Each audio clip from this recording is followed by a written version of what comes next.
This is Support is Sexy, episode 66, with Julie Chan, founder of Being My Purpose. Welcome to the Support is Sexy podcast. I'm your host, Elayne Fluker, entrepreneur, author, producer, and founder of Chic Rebellion Media. 5 days a week, Monday through Friday, I talk to women entrepreneurs who share their journeys and the true stories of their wins and their lessons, and give you insight and inspiration to take your business and your life to the next level. Here we go.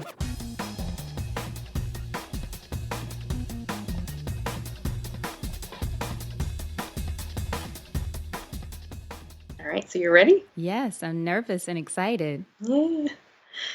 Okay, so for you, I got count on her hand the number of times she has allowed herself to show her vulnerable side. The side of despair and inability to control the circumstances. She is all about support is sexy, but there is a deeper layer, and that is what happens when the support in the way you want is not there. Then what? Then what? It's a question I've been asking myself ever since Julie Chan gave me that reading. That was a little bit of it that you heard in the intro. And thank you so much for being here on Support is Sexy today. I appreciate you. You know, it wouldn't be the same without you. Our guest that you heard in that intro is Julie Chan, who is the founder of Being My Purpose. And her company does readings for clients who are looking to find their purpose and to tap into their intuitive senses. Now, I understand for some of us that might sound a little woo-woo. You might be a little skeptical. Totally get it. That's why I included a bit of the reading of myself in the intro, and I have the entire reading at the end of this episode if you want to stick around and listen to the whole thing.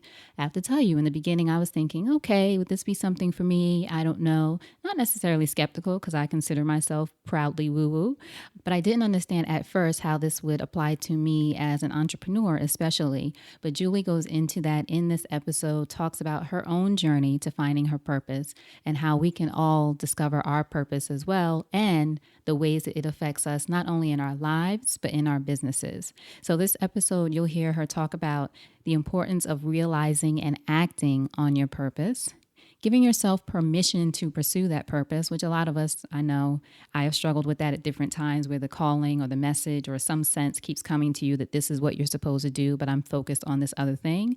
Julie talks about giving yourself permission to truly follow your purpose. Also realizing that your fear and resistance is holding you back, getting over your ego and self-chatter, why your expression of your purpose evolves, something that I believe and that we discuss here. I think your purpose can look different in different ways or be expressed in different ways.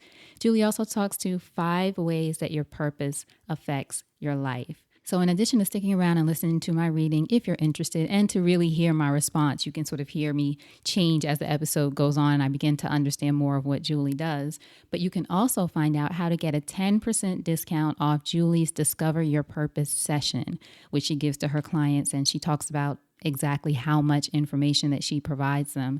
You can get a 10% discount, and Julie tells you how in this episode. So you want to check that out. Be open-minded. Enjoy it. I know you're going to love it. So without further ado, Julie Chan. So Julie, thank you so much for joining us for an episode of Support is Sexy. I'm excited to have you here. Thank you, Elayne. I'm so excited to be here.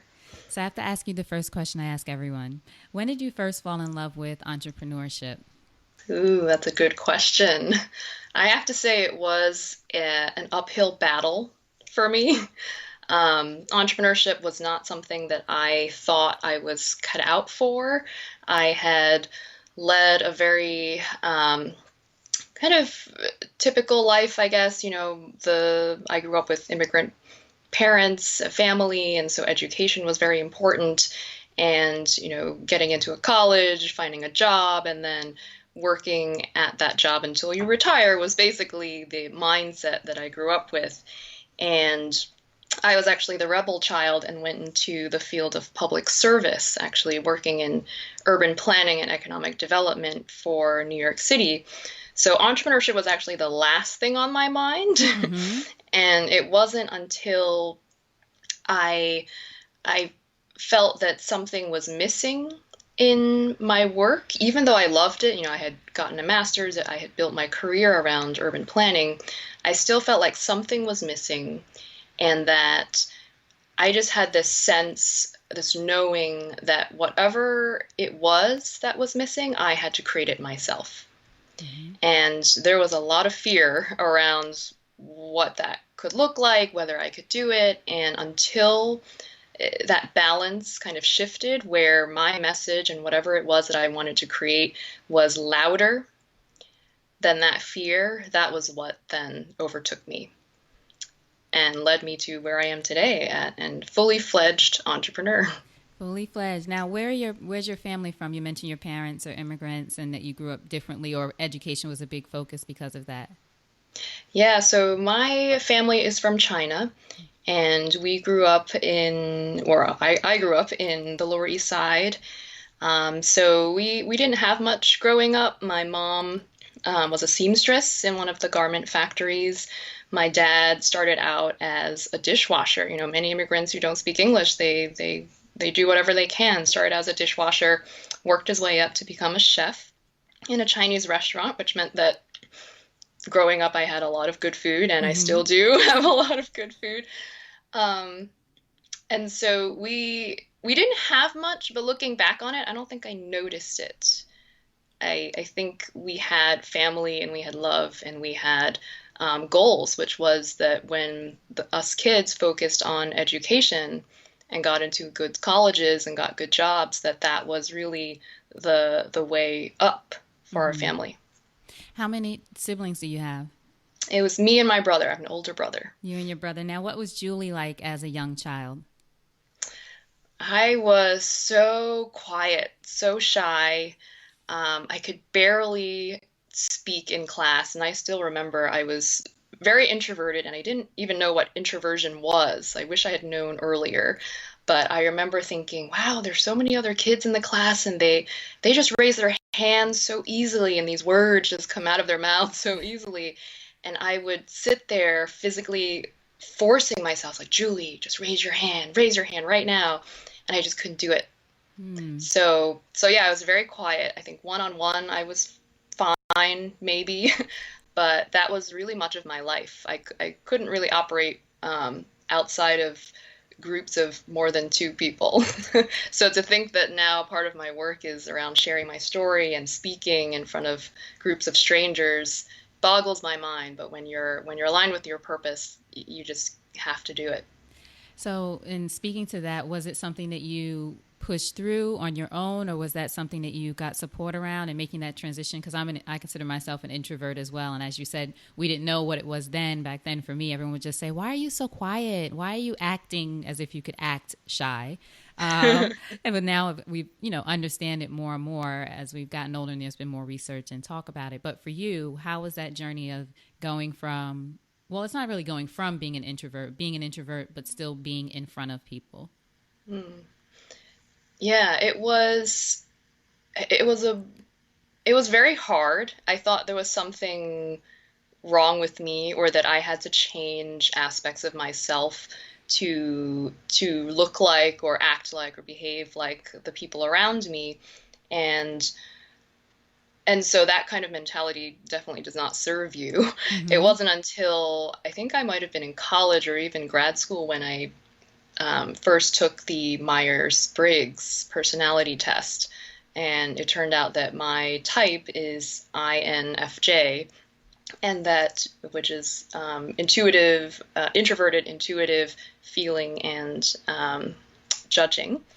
And on the introvert scale, I was probably at 99% or something incredibly high, where when I read the profile, I was like, oh my goodness, this is me. Mm-hmm. And I felt so understood, and I felt like, oh wow, there's 1% of the population that's just like me, and it felt so amazing. I really think that more more people, especially high school students, should understand that about themselves, especially if they're introverted.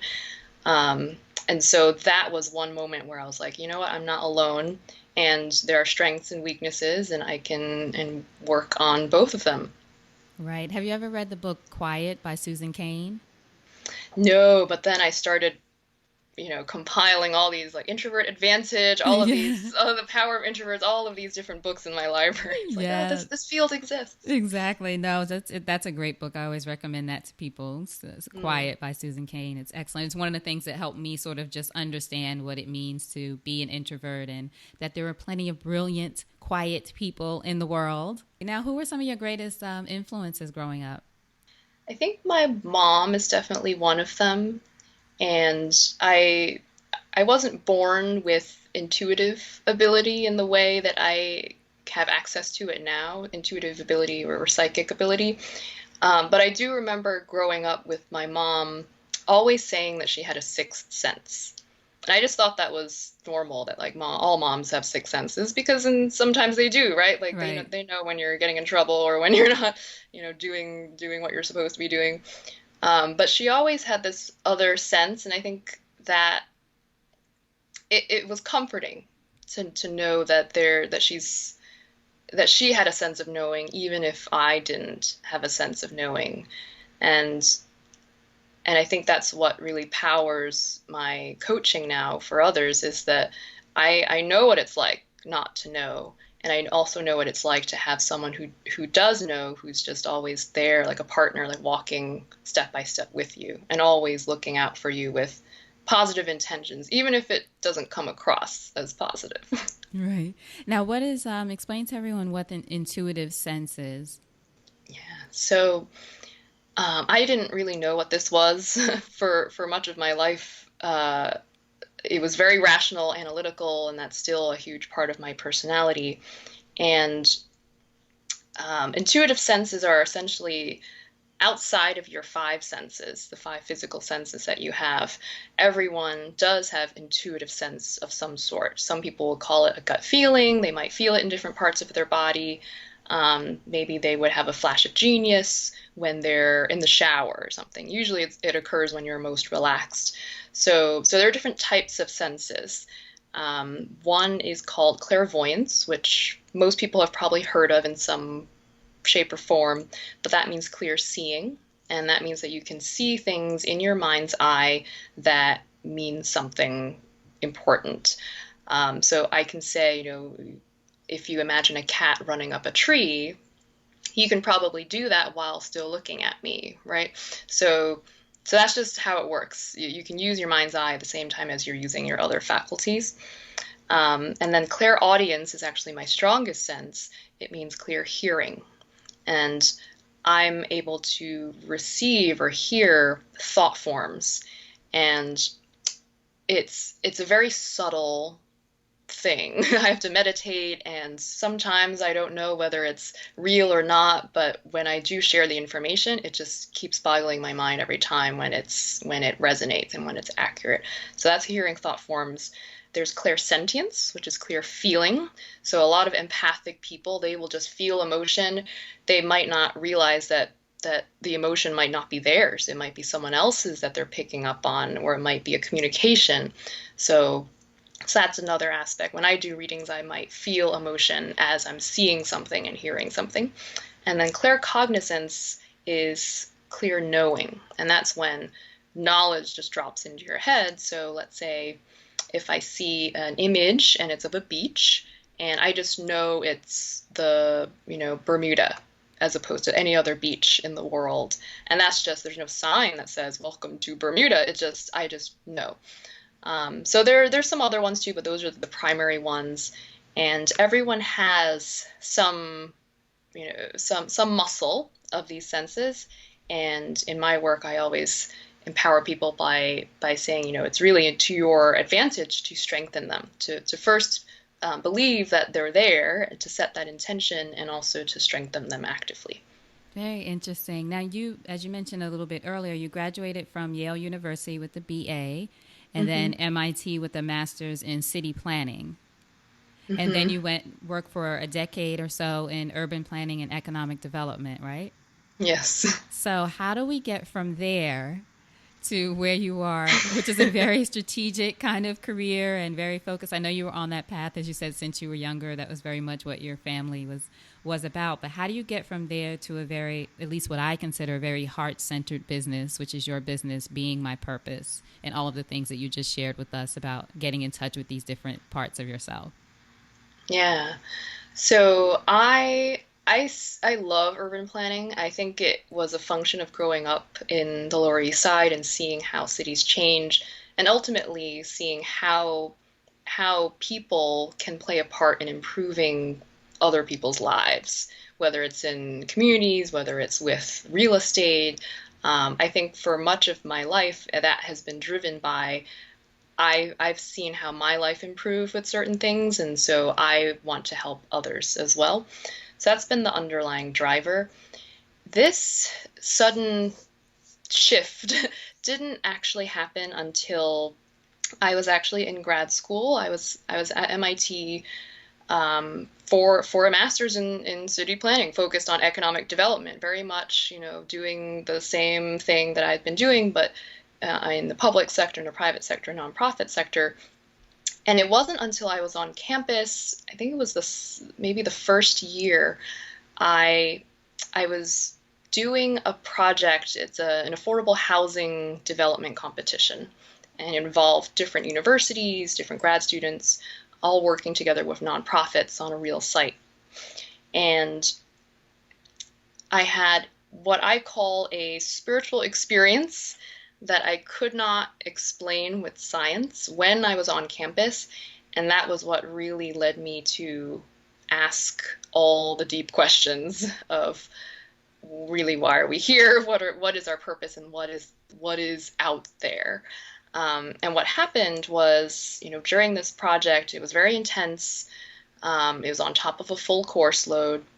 And I worked with, I think I was definitely a little insecure at my position. I was a lead project manager of a team of 8, and there were definitely other people who had far more experience in real estate than I did. And I was always questioned, like, why am I the project manager? And so we worked intensely for a nonprofit for maybe 3-4 months. And the day the project was due, everything just went wrong. We had to get this proposal professionally bound. We had the finance section, the community engagement, or the architectural plans, you name it, it was all in there. And none of the files pulled together in the way it was supposed to, and we were really in danger of missing the deadline.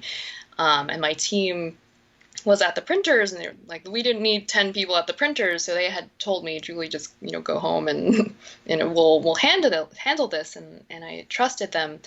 And another team member who wasn't there called me and said some things that just triggered me. It was basically, why are we in this mess, and could this have been prevented?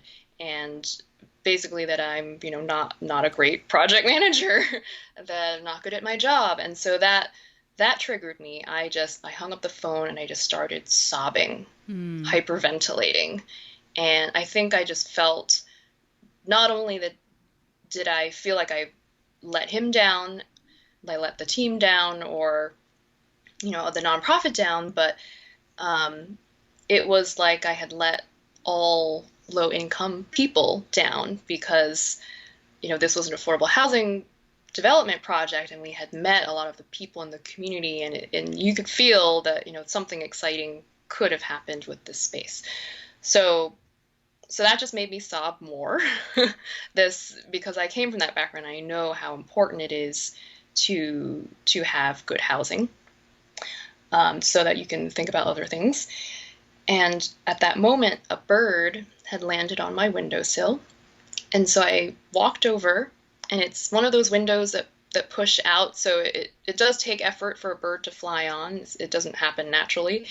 And I notice it's a robin, very beautiful bird. And so I walk up to it thinking, oh, it's just going to fly away.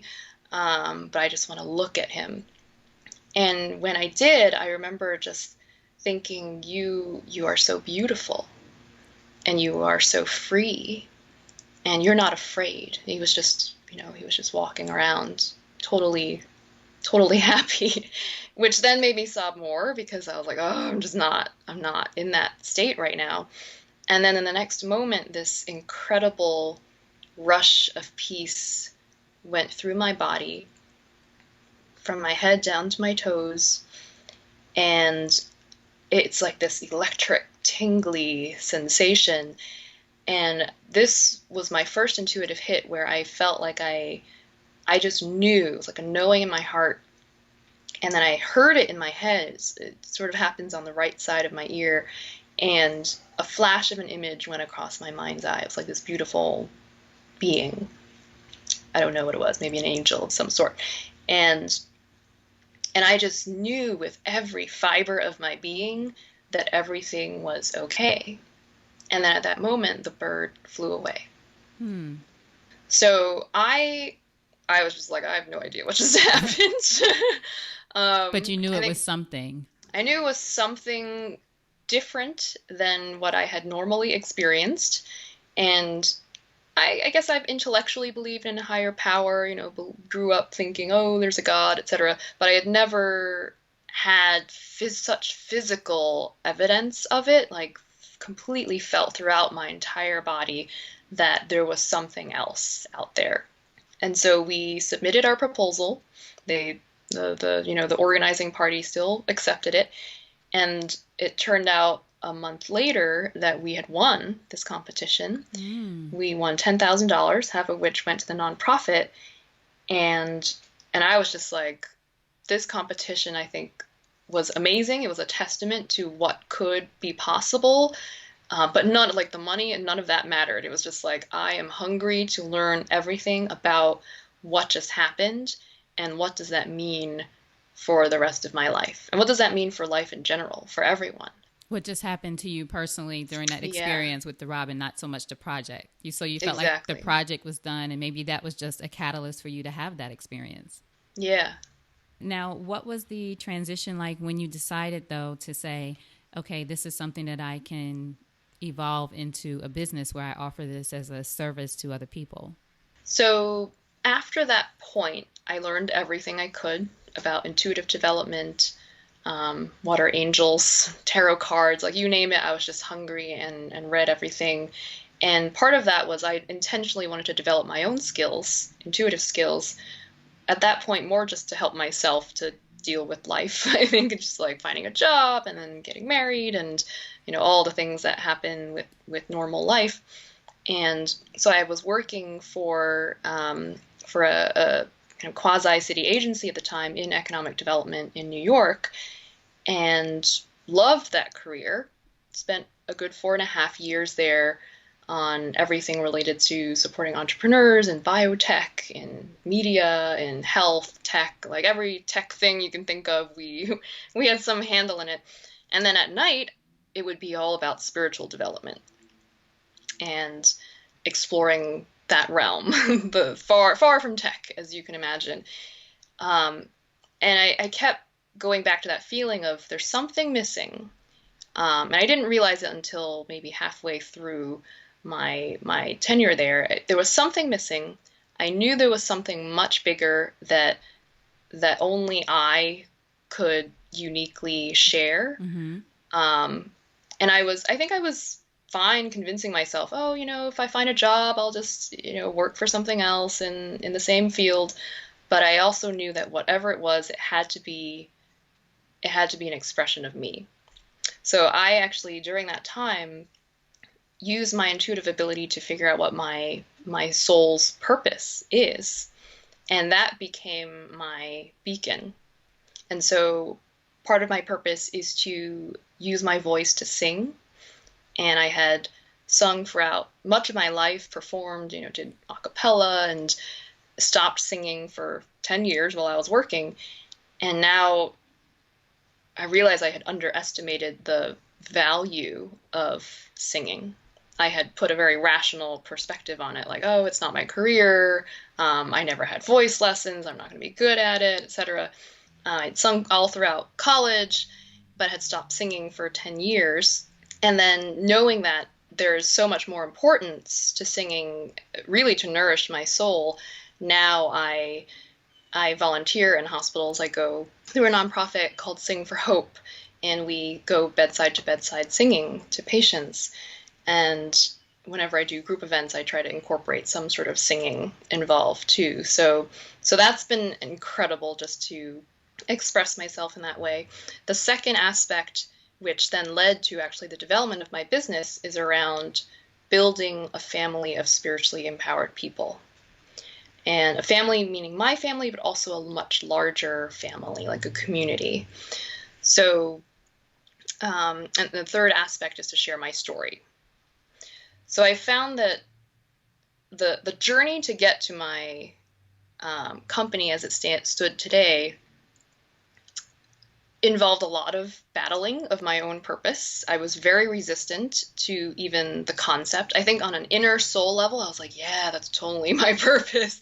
But on an outer kind of ego level, I was like, there's no way I'm going to tell people that I'm all about spirituality. Like, they're going to think I'm nuts. They'll be like, why, did you go down this path Right, of, especially with your education and having gotten your right, master's MIT, it's more you think more technical and that kind of thing, and then you go this other route. So I can imagine what you went through, and also I would imagine in speaking to your family about this new yeah. path you were taking.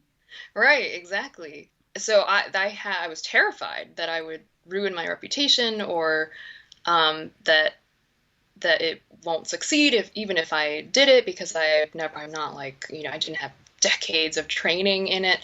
Um, and so I think it was just bit by bit, every moment that I spent realizing that only fear was holding me back from taking that leap of Mm-hmm. faith. I then thought, you know what? There's definitely something that I want to share with the world. Um, I had some other forms of support in terms of letting me see that I had been purposefully ignoring that part of what I could do, in part because I was so introverted. I couldn't fathom sharing my story, because I would have to share my story in order to really empower the people in the way that I want to. So there's different facets of my personality and my upbringing and my purpose that kind of were at odds. And until my heart was just so yearning for that moment of true, full expression, and Mm-hmm. I had experienced pockets of that, I then realized, you know what, this has to happen. And that's why purpose can take so long for someone to find it, because it is usually not the easiest thing for you to do. Right. Now with your business, how do you support your clients through finding their purpose? What is your offering specifically to your clients so people can have a sense of what you do? Yeah. So I created Being My Purpose as a social enterprise, and my goal is to empower people to know what their life purpose is, and then express it with confidence, courage, and creativity. And then a portion of proceeds then funds what I call inner empowerment programs for disadvantaged youth and adults. So anything that helps them tap into their inner power. So how I do that is through it's a mix of intuitive guidance. So that's when I use my abilities to actually tap into a person's, I guess you can call it their soul record. I tap into something called the Akashic Records, which is a body of knowledge that exists everywhere. You can't see it, but it's all there. And anything about, what thoughts you've had, what emotions you've had, what gifts you want to share in this lifetime, what experiences you want to have, what lessons you want to have. All of that is there. And most of the time, we've just forgotten why we're here. And so my purpose is to use that information to receive it and then give it back to the client. So every one of my clients goes through what I call the Discover Your Purpose session. And that's when, even before I meet them, and usually I don't even know who they are, all I have is their name, I sit down and I download all this information about what their purpose is, how it has manifested over their life, maybe in the past, what the present moment looks like, and what it could look like in the future. what blocks exist. And that's usually involving the ego mind or, the doubt, the inner chatter, and what actions they can take.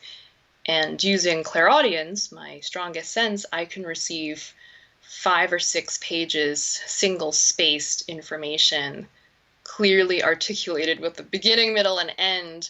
And these are all words that flow through me. They don't come from me, but it is incredible how much written word comes out, because it takes me like a week to write a blog post. It takes me an hour to write 6 pages, single space. It is. And what are these 6 really pages? Is it a document that you provide to the client about them and what their purpose is, or?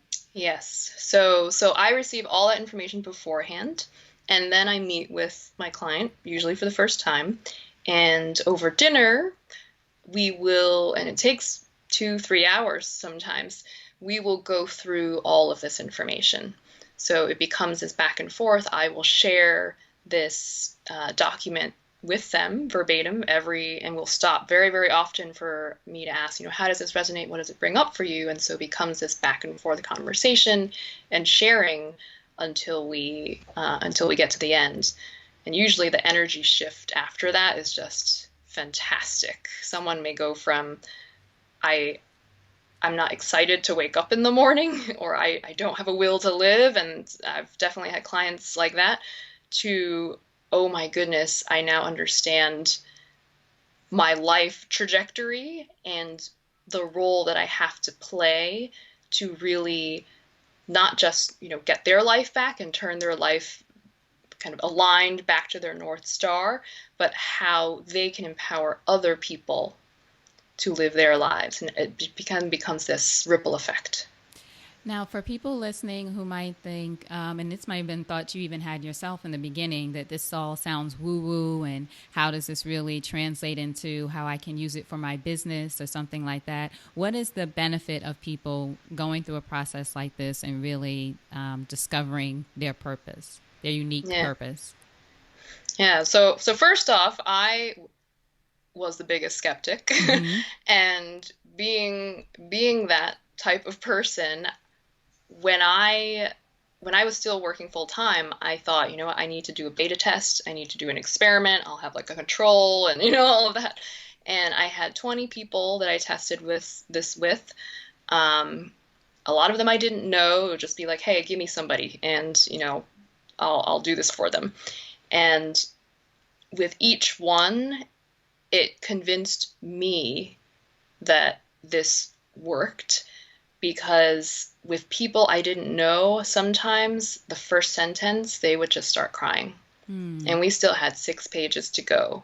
And it became this incredible release, like a window into people's lives who didn't know me, who then afterwards were able to say, you know what, I'm now brave enough to make a choice in my life that they didn't have before. And sometimes it meant looking at their jobs and seeing that, like, knowing what their purpose is now, maybe it was that their job wasn't aligned with their purpose. And I would never give like a yes, no answer. It's more, they use this framework in order to then make their choices on their own. And sometimes they found that their job at the moment was perfect for them to channel their purpose through. And so they, instead of always thinking, oh, the grass is greener on the other side, they would then focus their energies on their current job, and they would rise up the ladder, or they would, have other opportunities come up. So people really blossomed. And for entrepreneurs, I think it's very important, before people put in so much, blood, sweat, and tears into a project, to understand what is their true motivation behind it. How does it align with their own personal happiness and their personal why? Because it is very easy to burn out, and it is very easy to give up. And your purpose, your why, is with you for a very long time. So it's just understanding, how do you fit those pieces together so that you can have the most empowering entrepreneurial journey, while at the same time seeing your own personal growth. And purpose is a step-by-step expression in the moment. It's not something that you achieve like as a luxury later on. People think of it that way. They'll say, "Oh, I need to make my money now, and then I'll think about my purpose." But really, purpose is a present moment thing, and you will feel so much joy when you're able to expand your purpose in every moment. Do you think that, and this is something I came to recently, do you think that your purpose can change as you evolve? I know there's a lot of talk about people saying, sort of what you just said, I'll find my life purpose or this goal that's sort of down the road, as opposed to, at least what I believe right now, your purpose in this moment might be one thing, and then it might evolve to become something else and something else as you get older, do different things, get in different spaces and that kind of thing. What do you think? Do you think everyone has just one purpose for their life, or your purpose is something that is a breathing thing, so to speak, that evolves? I do think that purpose evolves in that it is kind of a living document based on our own free will choices. So, for example, sharing my story, I felt like that's an aspect of my purpose that probably existed back in the day, but I wasn't even capable of seeing it until the moment when I was ready for it. And then it meant, okay, well, what could that look like? Is it sharing it with one person? Is it writing a book, which is now on the radar? Is it, sharing my story through podcasts, things of that nature? And is it then being on a larger stage? So I think how one manifests their purpose and expresses their purpose can change based on where they are, at in their life. But there are definitely some themes that will be there. Like sharing your story will always be there because it is, I think for a lot of people, it's voice is so important. And maybe for me, voice was particularly difficult to actually get to. And that's what makes it so much more rewarding. For other people, it might be a piece of cake. And so their purpose is something probably very difficult for them. Yeah. So for anyone who's listening right now and say they're in the middle of a period where they feel stuck, to use your language from earlier, and they don't know what their purpose is or how to find it, they haven't gotten in touch with you yet, what would you say is at least the first step that they could take to figuring out what their purpose is, or getting on the road to figuring that out? So one thing I would share is that purpose is kind of an overarching umbrella. If you see it as an overarching umbrella and it kind of oversees everything in your life, it is your why. And so it affects everything in your life. So it affects your career, affects your business if you're an entrepreneur. It affects your relationships with others, with your family, with your romantic partner, with yourself. It affects your health when you are not aligned with your purpose. I definitely have a lot of clients who have, they are experiencing the health impacts of that underlying stress when you're not completely expressing yourself. And it affects the impact that you want to have on the world. So the ideal scenario is that you know your purpose and then you can channel it through everything. So you know how a lot of people, when they're looking for a job, they try to fit themselves into a job description and it becomes this kind of square peg, round hole, whatever that phrase is. It's flipping it on its head and seeing, okay, I know my purpose, or at least, I am expressing it in some way, and I'm going to channel it through everything. So how can I channel my purpose through this job description? How can I channel my purpose through this new business or this new service offering? And when that becomes aligned, you will feel it, first of all. We're all, very sensitive to how we feel.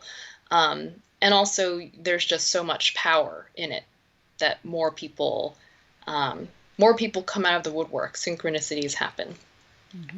So I'd say first understand that purpose is not just your career. A lot of people think it's an occupation. Once they figure that out, then they'll be happy, but it really infiltrates everything.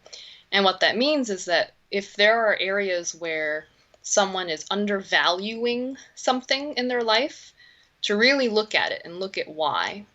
So, for example, someone I know kind of knows that they love painting.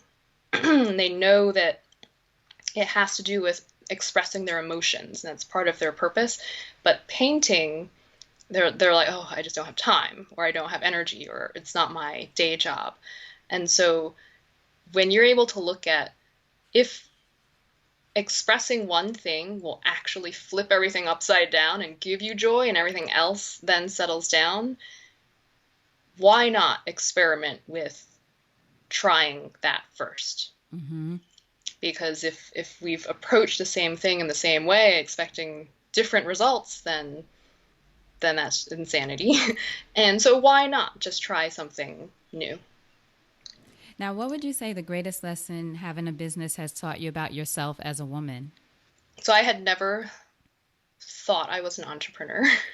My husband is an entrepreneur, so I always thought, oh, he's far better at it than I am.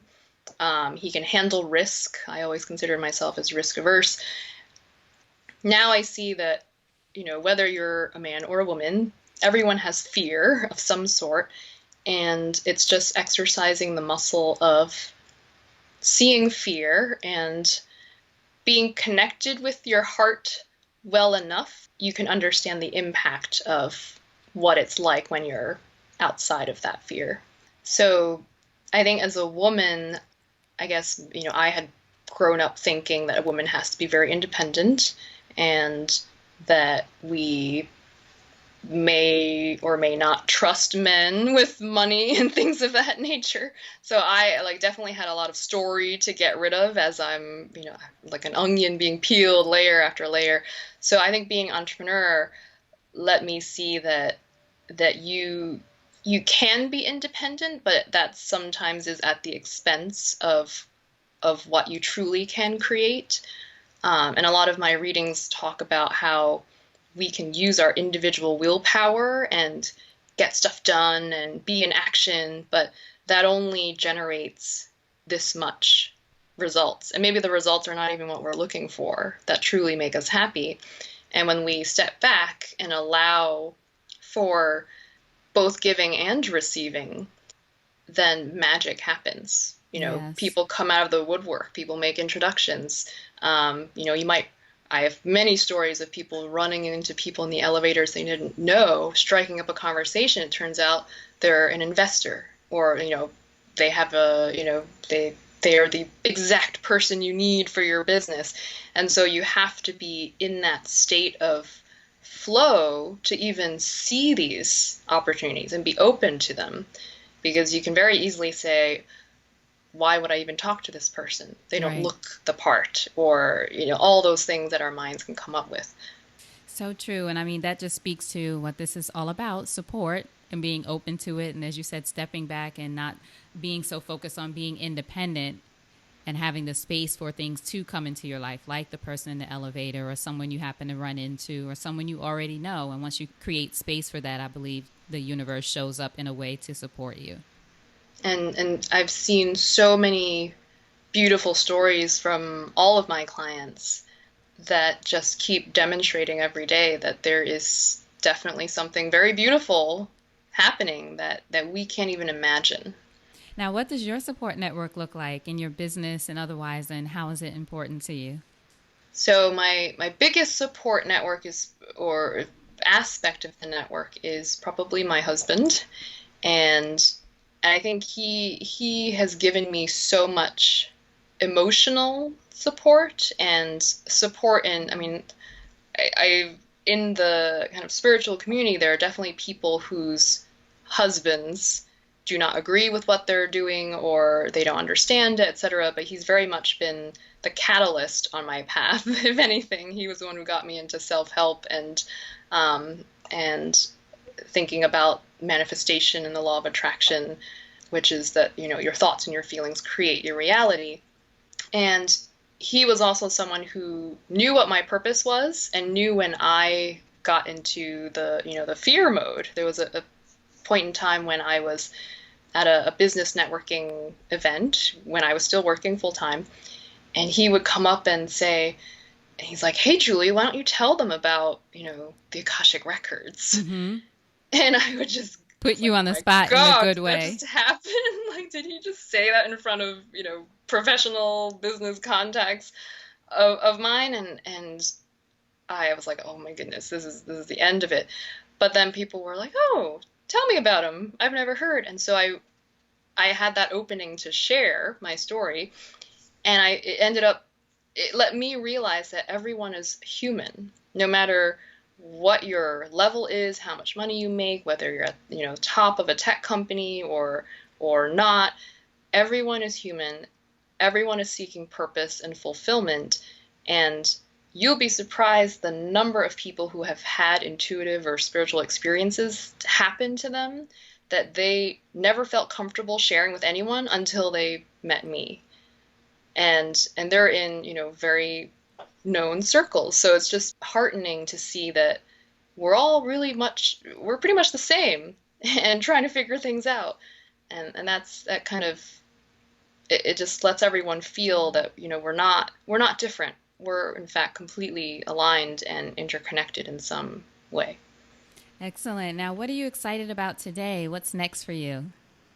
What's exciting to me is that I've always loved writing, and my goal is to take, being kind of the analyzer personality that I am, to take everything that I've learned from all the, 100+ readings that I've done for entrepreneurs, for senior corporates, nonprofit execs, even retirees, and to see what the patterns are and then share them in a way in a book so that more people can have access to how they can understand purpose in a different way than they might have had before, and also to hear stories of others that they may relate to. Now, something Yeah. else you also mentioned is an opportunity for our listeners to discover their purpose. Can you tell us some about that? Sure. Yeah. So all of my clients go through the Discover Your Purpose session, and this is when it takes 2 to 3 hours. If you're in New York, we can do this at a restaurant, but I've done this for clients globally, so we can do this through Google Hangouts. So, if you're in Australia or Beijing, I definitely have a purpose community out there. So how it works is that I just have your name and consent, and then I'm able to receive 5 or 6 pages personalized information about a person's purpose, how it's manifested, what blocks exist, and what actions they can take. And then during that session, we'll just go through all this information. And for entrepreneurs, a lot is at stake when an entrepreneur has a business. And so I'm also offering business purpose reading. So what is the purpose of your business? How does it relate to your own individual purpose? And what are the blocks there? What Mm-hmm. actions you can take. So yeah, some of my clients have gone through that, and it's actually incredibly beautiful to see how a business is an expression of your purpose, and so what you can do to really hone that alignment. Excellent. Now, one of the things, though, that you mentioned was offering Support is Sexy listeners 10% off to go through the Discover Your Purpose. Yes, yes. So all listeners get 10% off the Discover Your Purpose session. It is life changing. I guarantee you that. And where can And we go to find out about it? I'll have links to everything in the show notes, but just for people who are listening who want to find out now. yeah, my website is beingmypurpose.com, and click on services, and you'll see all that I provide there. Excellent. And then is it a code for Support is Sexy that people enter, or do they go to a certain page for that? You can use the promo code support is sexy. Awesome. We love that. Thank you so much, Julie. This has been fun and very interesting. It's enlightening just to hear you talk about purpose, finding it, and how it plays a role personally for people and within your business. Thank you so much for having me. Of course. Now, one last question in closing up. If you think over your life and career and you had a chance to thank only one person whose support was critical to you personally or professionally, who would that be and what would you say? Oh, I have two people, but I'll go with my mom because she doesn't get enough appreciation. Aw. Taken for granted, but yeah, I'd say thank you, Mom, for I call her Mama. Thank you, Mama, for really bringing me on this journey and starting this journey with me and seeing me grow, because it really is thanks to her love and support and her own intuition. Excellent. Thank you. That was beautiful. Now, Thank you. what are the ways that we can support you? We'll have the website, of course, links and all of that good stuff. Are there any other ways that people can support you, and tell us where to find you on social media? Sure. So my website's beingmypurpose.com. Everything else is Being My Purpose, Twitter, Instagram, Facebook. And I think the more people who know about what's possible, who, if they're feeling stuck in their life or in their business, to know that you don't have to go it alone, and that I'm here, and that there is this opportunity to have an incredible ripple effect when one person is fully expressed and on purpose. Their family feels it, their friends feel it, their coworkers feel it, and their teams feel it. And when everyone kind of lights up their purpose in that way, then we can really enact global change. I love it. And one last thing from you. Do you have a parting piece of advice for our listeners before you go? Hmm. And this is something that I know I've struggled with around support, and that is I would ask for help, but part of me would think no one is going to help me. Mm-hmm. And that ends up becoming a projection outward. So I'd say, if you resonate with that, really look at it and know that there is a part of us that is already supported, and that it really is our purpose, all of our purposes, to really empower each other and help each other as a group, as a community, and to know that you're not alone. Excellent. Julie, thank you so much. This has been fantastic. I appreciate you. I appreciate you too. Thank Thanks. you. Hold on just a second. All right. Thank you so much for listening. I hope you got something out of this episode. And the challenge is to take at least one thing from the episode. You can always do more than one thing, but at least one thing from the episode. Take action, move forward today. You can also check out previous episodes that I've done with past inspiring women entrepreneurs and creatives. Go to supportissexypodcast.com. Again, supportissexypodcast.com. Check out previous episodes, leave comments, get in touch with me. Let me know what you think. Let me know what you want to hear in the future. I am here to support you. While you're there, be sure to click the free resources button and check out some things that I'm offering completely free. That's why they're free resources, including an audio training on making brave decisions. You can also support me by leaving a review on iTunes or Stitcher, wherever you're listening to this. Let me know what you think about the podcast. Leave a rating. Hopefully it's a 5-star rating, but that would really help me, and I would love to hear from you. So now, you know what to do. Go out there and create something sexy, and I'll talk to you soon. Take care. And hey, if you want to stick around and hear my full reading with Julie, it's coming up next. All right, so you're ready? Yes, I'm nervous and excited. Yeah. Okay, so for you, I got count on her hand the number of times she has allowed herself to show her vulnerable side, the side of despair and inability to control the circumstances. She is all about support is sexy, but there is a deeper layer, and that is what happens when the support in the way you want is not there. Then what? And it is letting go of what this support even looks like. Everyone is supported and taken care of already, with already in all caps. No one needs an additional dollar or a word of appreciation. It is all about knowing that as spiritual beings having a physical experience, we are supported by our own intentions, our own soul's path, and our own willingness to see the support where there is none. That is what the spiritual path is all about. And then in the image, sort of a continuation of this metaphor, you saw her walking down a path. On either side was desert, and it felt like that dry, humid heat of a desert, surrounded by dust. On either side were people who looked less fortunate than her.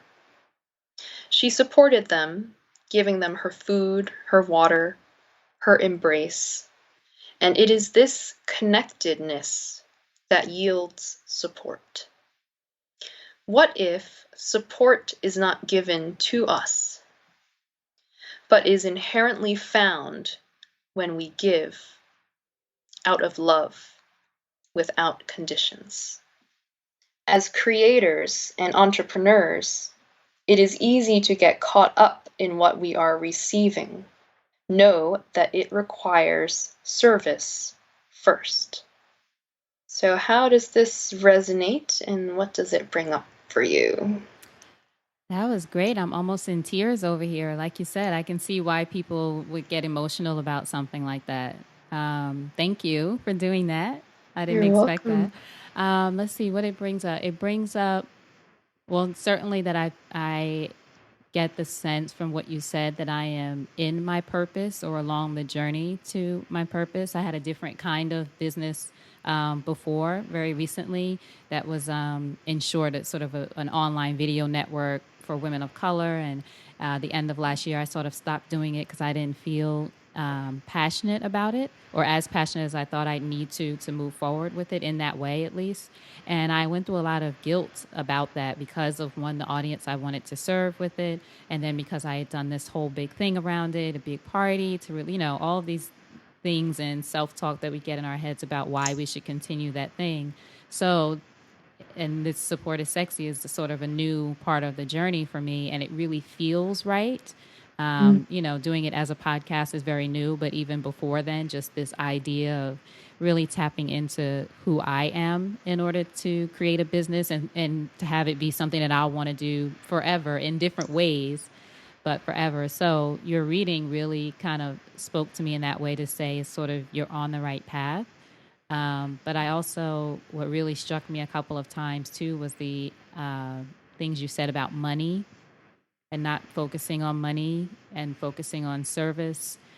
Because that definitely has been an area for me of trying to figure out, well, how can I monetize this, and how to, that's so present in our minds as entrepreneurs, and it's part of a reality. But if I didn't have to worry about money, well, I don't have to. If money weren't a factor in our society, I should say, I Yeah. would definitely just do it for free. I just love talking to people, getting to know people, curious, asking questions, and supporting people is really a part of who I am. So Mm. hearing that from you is what kind of almost made me emotional. And also this idea too that everyone is taken care of already. I Mm. think that's what you said, and already I think was in caps. Yeah. It made me think about my parents, who are older, but thank God they're healthy and everything. But a lot of what I do, or at least what I think about, I'm always like, I want to be able to do this so I can take care of them. But they're actually already Mm. taken care of. Thank goodness, they're Mm. retired. As far as from a money standpoint, they have a house, they're healthy, they're fine. And I Mm. just, have adopted this. I got to take care of everyone. So that was interesting to hear too. So yeah, it felt affirming. I'm thinking about. I'm going to read it when you send it, but thinking about the Mm. imagery with the desert, because I'm wondering what Mm. that might signify, if anything, of what I'm going through right now. Mm. Yeah, it's like even in the desert, you're giving, which Mm-hmm. is amazing. Um, but I think the point was there's like a sense of, well, like what are there may or may not be a sense of like, well, who's giving to you, like who's supporting you in those harsh conditions, Mm-hmm. but it's saying that it is in the connectedness and is in the giving that is your support.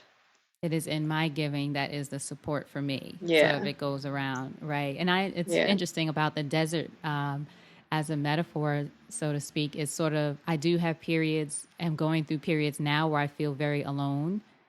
So maybe that's part of it too. And then this is a way of me connecting with people, literally and otherwise. Because I will get, say, for example, an email from someone who listened to a show and who says that it was exactly what she needed. And not that I need that from an ego standpoint, but it just to me is always surreal. Like, wow, this person that I don't know at all feels a Mhm. connection to what I'm creating and what was said or the guest or what have you. So that could be a part of that too. Yeah. And that really helps us all get present to the fact that there's so much shared humanity. Mm-hmm. And If shared. we, yeah, if we just like stopped for a moment to actually look at it as opposed to like always like do, go, go, go, because like even though, I'm on a spiritual path and everyone's on a spiritual path, it is very easy to have money like go to the top Right. because it's very much a survival. The ego Mm-hmm. just wants to survive and completely understand that. So it's interesting for it to say part of the path is to be able to see support where there is none. Right. And Interesting. that's interesting. It's like it's all about being able to see it. Where there is not, where it doesn't seem obvious, maybe. Mhm. Yeah. Interesting. Excellent. Thank you so much. That's Yay. going to have me thinking all day now. And I'm Yay. glad I recorded it because I'm going to put it on, download it onto my phone and listen to it again. Yeah. Cool. All right. Thanks. Thank you so much. I appreciate you. That was amazing. You're welcome. Maybe you Okay. can include some snippet of your reaction like in it, because a lot of people are like, "Oh, sure, well, like we haven't seen a reading," but that's sort of why I like sharing it because everyone doesn't get it until they experience Experience it. it. Exactly. Yeah. Experience it is different. It's funny you said that because I was thinking that, like, oh, I'm going to incorporate this so that people can sort of hear personally my own reading. Even if not Mm. all of, even if not all of our content. That's not why I recorded it. I was being selfish recording it for myself. But once you started reading it and it resonated in such a way and getting, having the conversation with you about it, it is powerful, I think, for people to be able to hear someone have a reading.